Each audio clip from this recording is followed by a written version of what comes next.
Salut les potos, nous y sommes, nous y est. Sakamoto Days, épisode 1 est sorti aujourd'hui sur Netflix. Qu'est-ce que j'en ai pensé? Il était très bon. Franchement, j'ai adoré. Personnellement, j'ai adoré. La revue tout de suite.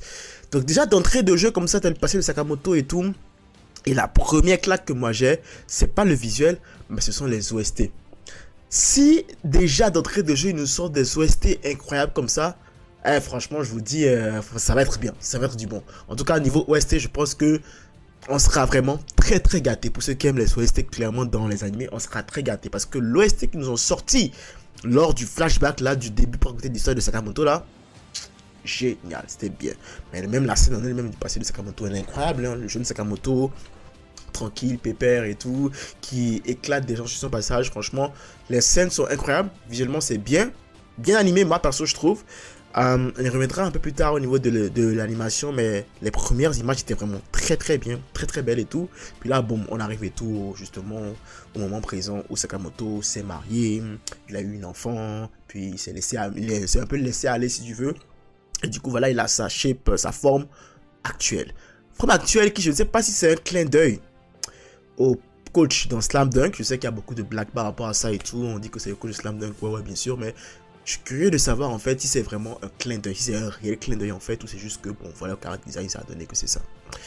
Puis franchement, voilà quoi, il vit sa vie pépère jusqu'à ce que bon, Shin, un assassin, apparemment un de ses collaborateurs, débarque et puis aussi justement veut lui faire la peau. Enfin, veut lui faire la peau, ouais, veut voir en fait ce que, ouais, techniquement il veut lui faire la peau. Il y a pas à voir, non, il veut juste faire la peau. Et donc, il découvre que Sakamoto en fait n'est plus la légende qu'il est. En fait, si techniquement c'est quoi la légende qu'il est, mais c'est juste qu'en fait, voilà quoi, il est réduit à un homme qui vit sa vie au jour le jour, quoi, en mode il aide les gens et tout, puis tout ce qui est assassinat,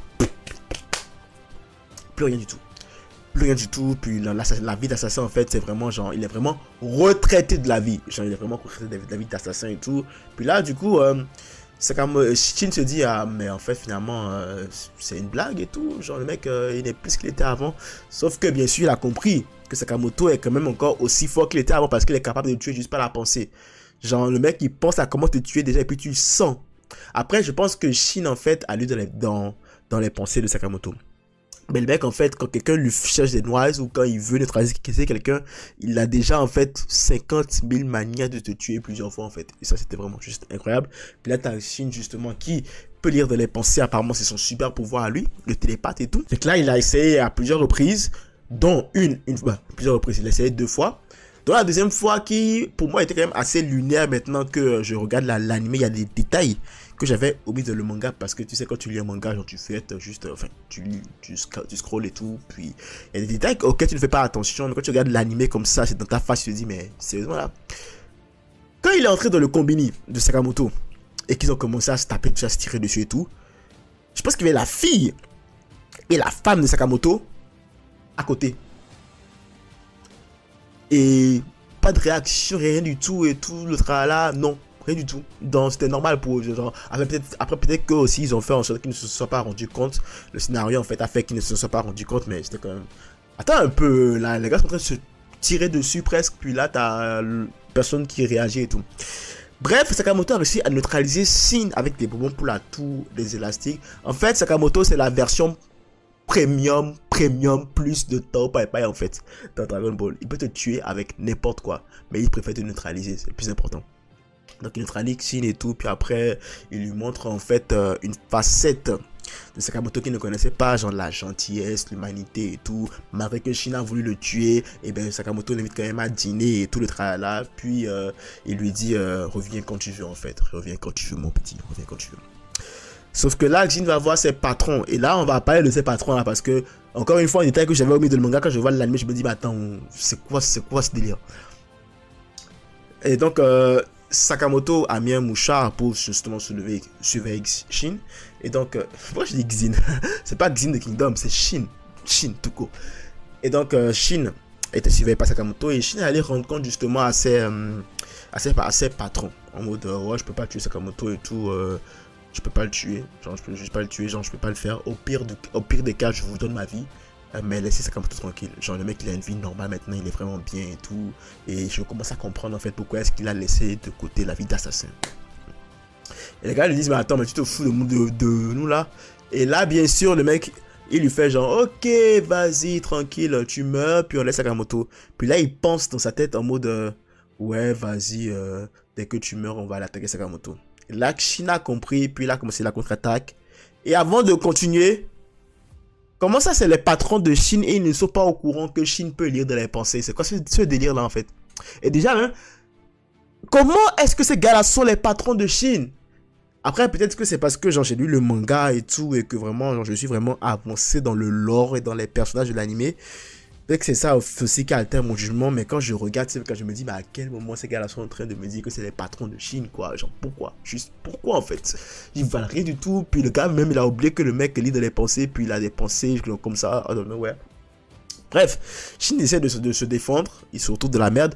Sakamoto débarque, bien sûr, parce que voilà, quoi, il avait un mouchard. Et là, ils font le nettoyage. Ils font le nettoyage. Et là, je me pose la question de ça, mais attends un peu. Il y a une clause, pour ceux qui connaissent le lore de l'anime, il y a une clause dans le contrat de mariage de Sakamoto et de sa femme.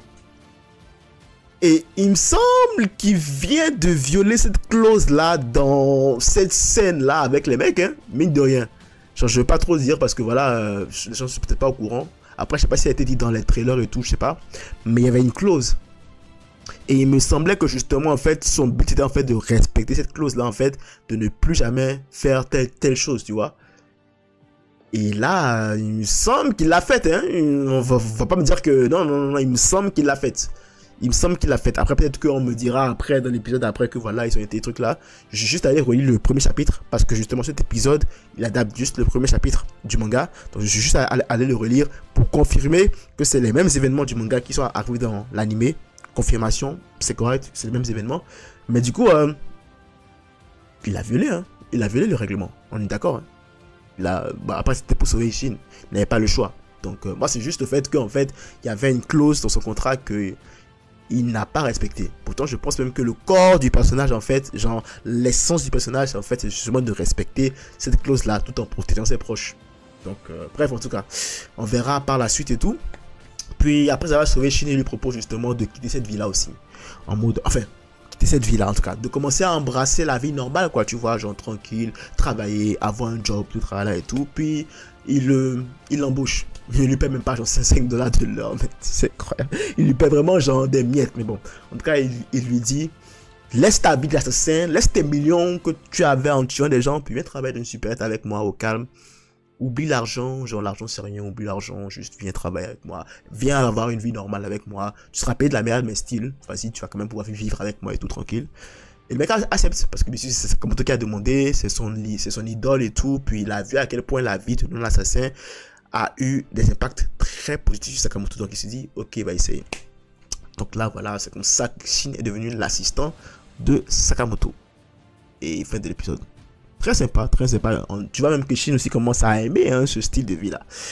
Et franchement, moi j'ai adoré, j'ai aimé cet épisode là.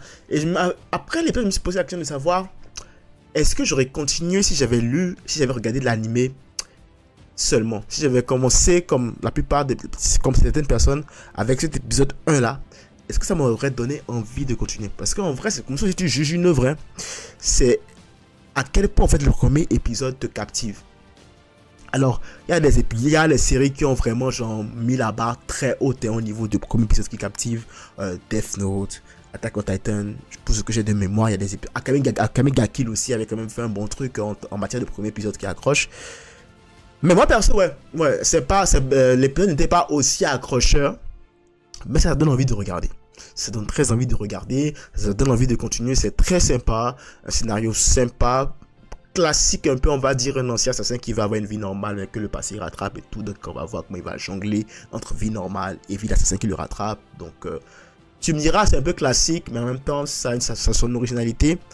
Visuellement, il est beau, puis en vrai, si j'avais pas lu le manga, ce serait un truc que j'aimerais regarder chaque semaine jusqu'à ce que ça commence à devenir intéressant, parce que croyez-moi, ça va devenir très intéressant, ça va devenir nerveux, et quand ça va devenir nerveux, je vais commencer à attendre chaque semaine le prochain épisode de Sakamoto Days. Mais pour le moment, franchement, Premier épisode quand même très sympa. J'ai pas de choses. Je vois des gens qui se plaignaient avant en mode ça va être éclaté niveau animation et tout, ça va être dégueulasse. Moi perso j'ai aimé, hein. J'ai aimé, je vois pas trop, je sais pas trop à quoi vous vous attendiez, mais moi perso c'est un peu ce à quoi je m'attendais, hein, niveau animation, surtout par Netflix. Parce qu'on va pas se mentir, Netflix fait de belles choses. En matière de visuel dans les animés, ils font vraiment de très belles choses.